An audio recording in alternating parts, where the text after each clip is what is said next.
page 56 and 57 in our Places to Know book. This is Rio de Janeiro. Used to be the capital of Brazil. It's now the capital of Brazil is Brasilia. Goodbye, Rio. Hello. For many years, the government of Brazil was run from Rio de Janeiro, a city that's so beautiful that its harbor is considered by many to be one of the 7 natural wonders of the world. But not long ago, the government of Brazil decided to build a new capital in the wilderness. Workers cleared the land and built modern buildings of concrete slabs and glass. Some buildings are built on columns over pools of water, so the buildings look as though they're floating. The workers even dug out a long lake that borders the new city called Brasilia. The lawmakers of Brazil hoped that many people would move to the new capital. Instead, many of the people who work in Brasilia can hardly wait for the weekend. That's when they go back to the old capital city, Rio de Janeiro.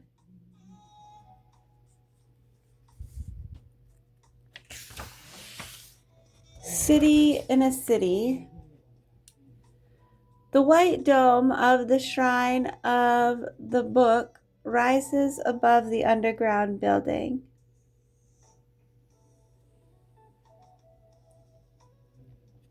The lawmakers of Israel had no place of their own to meet, so they did something about it. They built a new city in the city of Jerusalem and called it Government City. Besides government buildings, Government City has several museums. The Israel Museum is where the Dead Sea Scrolls are kept. If you want to see the Dead Sea Scrolls, you have to go to a special building, most of which is under the ground. The building is called the Shrine of the Book. The book is the Bible. The scrolls are the oldest writings of the Bible ever found. They were discovered not long ago in caves near the Dead Sea. The most important scroll is the book of Isaiah.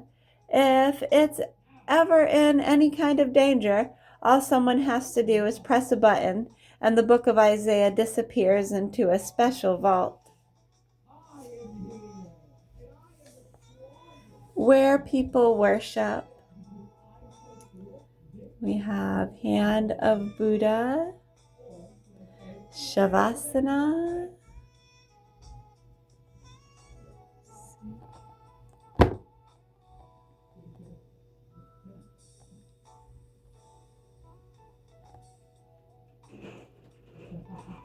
Thomas, what does that say? Paberk, Thomas,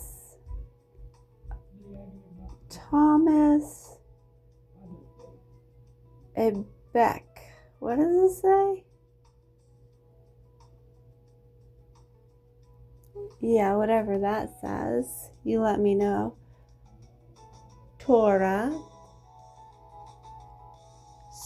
Shofar.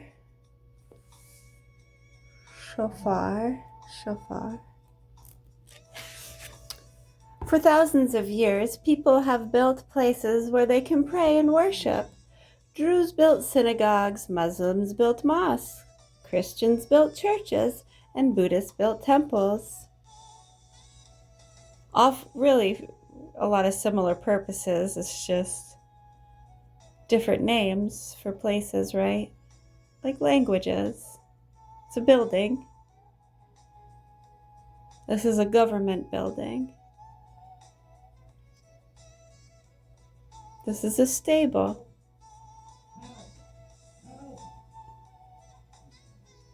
Open the door and see all the piggies.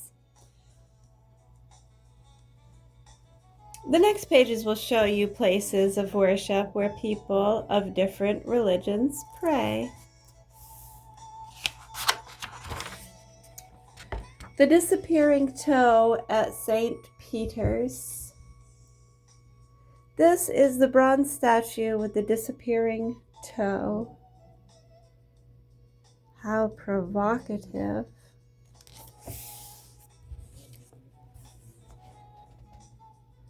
The huge dome of St. Peter's Church in Vatican City looks like this when you look up at it from inside. Ooh, very cool. Your big toe might wear away too if people kissed it every day for years and years and years. That's what has happened to the big toe of a bronze statue of St. Peter. Maybe someone just wanted a souvenir. The statue sits on a throne in a famous church called St. Peter's Church in Vatican City, Italy. Many people visit St. Peter's every year, and thousands of people have leaned down to kiss or touch the foot of the statue in memory of the great saint. So many kisses have made its toe wear away. Many people say that the tomb of St. Peter rests under the main altar of St. Peter's Church. Crowning the tomb, high above the altar, is a famous dome or roof that seems to rise toward the sky. After you enter the church, you can see the statue of St. Peter with its worn-away toe.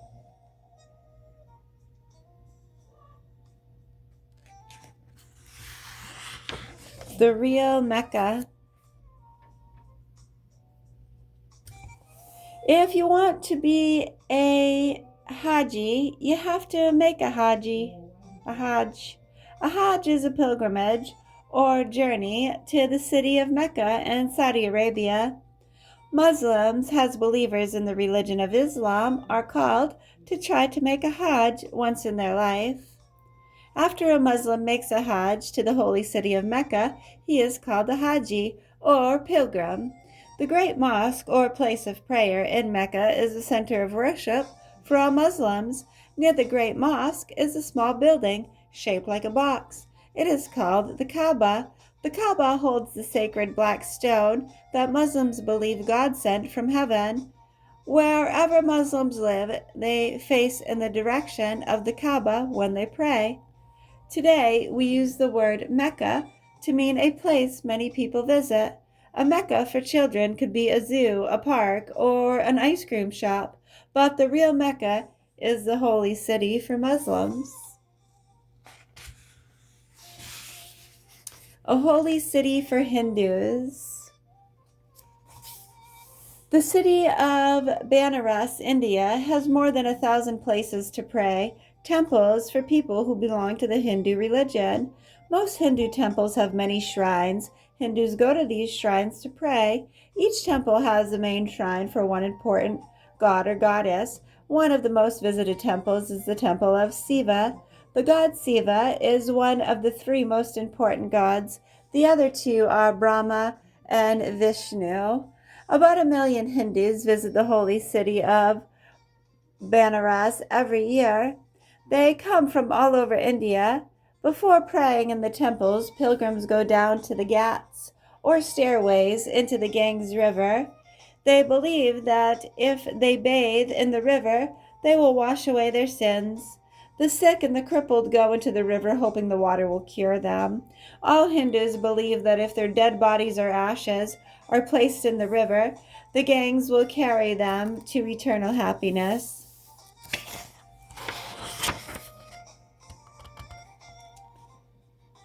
These are some of the many statues of Buddha inside the Golden Shrine of Rangoon, Burma. The Golden Building is a shrine to Buddha. It is a Rangoon, Burma. It is in Rangoon, Burma. Hair for honey. Once there lived a man who was a great teacher and doctor. People thought that he was so wise that they gave him the title Buddha, which means the enlightened one. It is said that during Buddha's life, 2 brothers named Pu and Tapao visited Buddha and gave him a gift of honey. Then they asked Buddha if he would give them some little thing. In the same way you might ask a famous person for his autograph. Buddha plucked 8 hairs from his head and gave them to the brothers. Pu and Tapu then built a shrine to Buddha. Today, if you visit Rangoon in a country called Burma, you can see what some people consider the most beautiful shrine to Buddha in the world. It is called the Shadagun Pagoda. The top of the pagoda looks like a giant golden bell, and Buddhists say that it contains the 8 precious hairs of Buddha, who lived more than 2,000 years ago. And people are throwing out phrases. So Buddhas, spiritual leaders, teachers, doctors, magicians. What voodoo do you do? Now kiss the wall.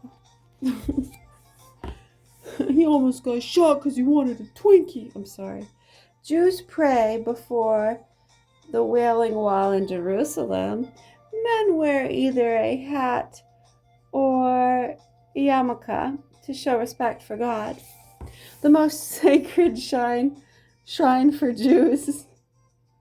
Strong voices ring out in song as other voices join in prayer. It's Friday evening in the old city of Jerusalem, and the Sabbath, a holy day for prayer of the Jewish faith, is beginning. The people sing and pray before their most sacred shrine. In Hebrew, this shrine is called the Western Wall. That's just what it is, the Western Wall of an ancient courtyard. A glorious temple once stood inside the courtyard. The temple was destroyed and rebuilt more than once. Finally, only part of the Western Wall remained. Then the Jews were driven from their homeland. Many years passed before they could return to stay, but the temple was never rebuilt.